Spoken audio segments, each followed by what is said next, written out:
What is going on, everybody? Today we are starting the first episode of a new series called the Goldlewis Matchup Bible, where I, alongside my sidekick Schwell, teach you how to beat each character with the one and only Goldlewis Dickinson.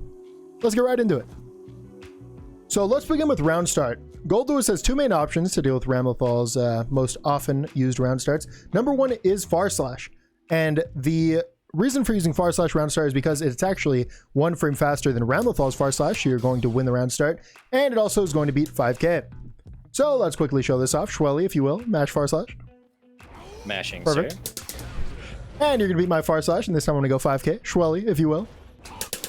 And it beat me there as well. And of course, let's do it one more time. You can confirm into 684. 3, 2, 1. And yeah, that looks like a winning round for Goldlewis. Our second main option is going to be using 684H, and this is designed to catch jumps, including up back. This will force them to block, and if they try to backdash out of up back, they actually get hit. Next, we're going to be talking about dealing with Ramlethal's neutral. And to understand this, we should look at her neutral tools. Of course, we have the 6P. That's going to be great at anti-airing Goldlewis and dealing with his pokes, particularly his like Far Slash. And of course, she has Far Slash, which is a very, very strong poke. And next, she has JS, tool for controlling space, and JH, a approach option.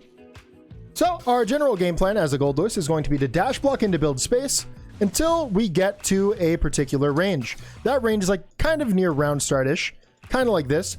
And the importance of this space is that you can either JD or 684S. The JD is designed to go over pokes, such as Far Slash, but it will lose to anti-airs. On the other hand, we have 684H, which is designed to beat lower ranged pokes as well as cover the air. Of course, this will lose to Far Slash.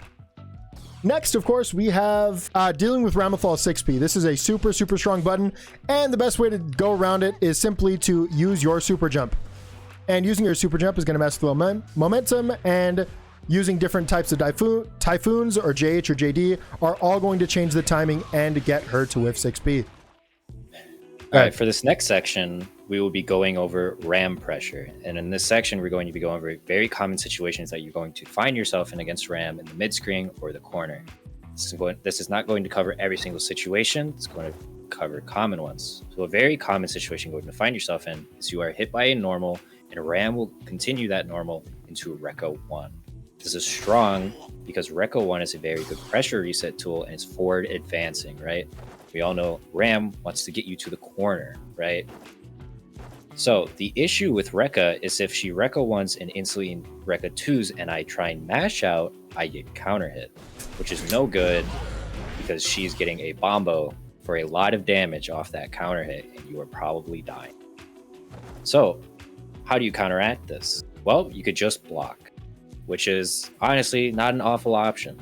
But if you want to try and get show off to the ram, you can try and IB the first Rekka by identifying when it's coming off common normal. So an example of a common normal that rams will Rekka off of is 5k because it's a frame trap.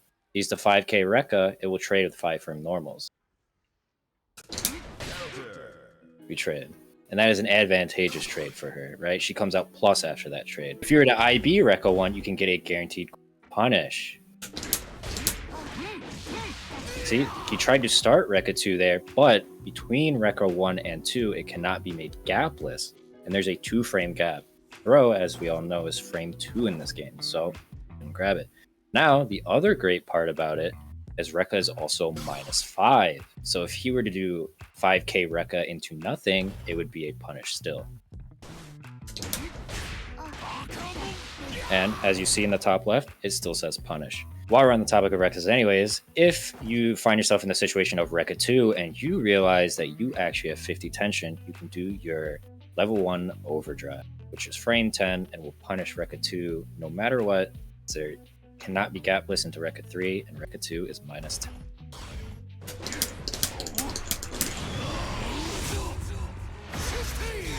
The next part we're going to be talking about is Ramlethal's corner pressure. And as you know, this is where Ramlethal tends to shine most. The first tip we will be giving is to FD her normals. This is so you create space between yourself and Ramlethal, and as the sword toss hits you, you can dash block before the explosion hits you.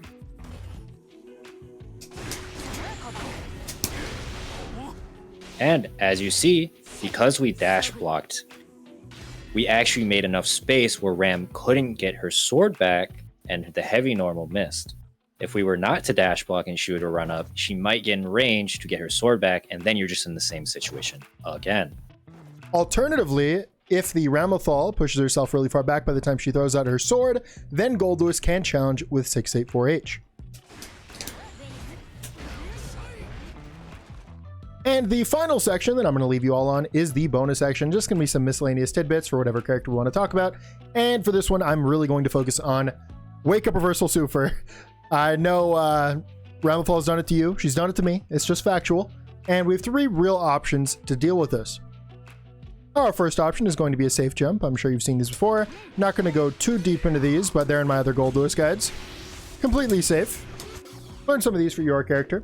Number 2 is our 2P option. So this button is actually, it has super fast recovery frames, and if you're able to hit it on the last frame that it's active, it will be safe to all reversals in the game. Obviously, this is very difficult to do, but at the same time, other people aren't really doing their reversal supers on frame 1 either, so there's some leniency to it. And we're completely safe. And finally, the final option is going to be going for a cross-up GH. That's going to go right over the super. And there is a free punish. And that's all we've got. So if you enjoyed this video, make sure to like and subscribe. Of course, check out Schwell in the comments down below. We will do more of these if this is graciously accepted. And let us know who you want to see next down in the comments below.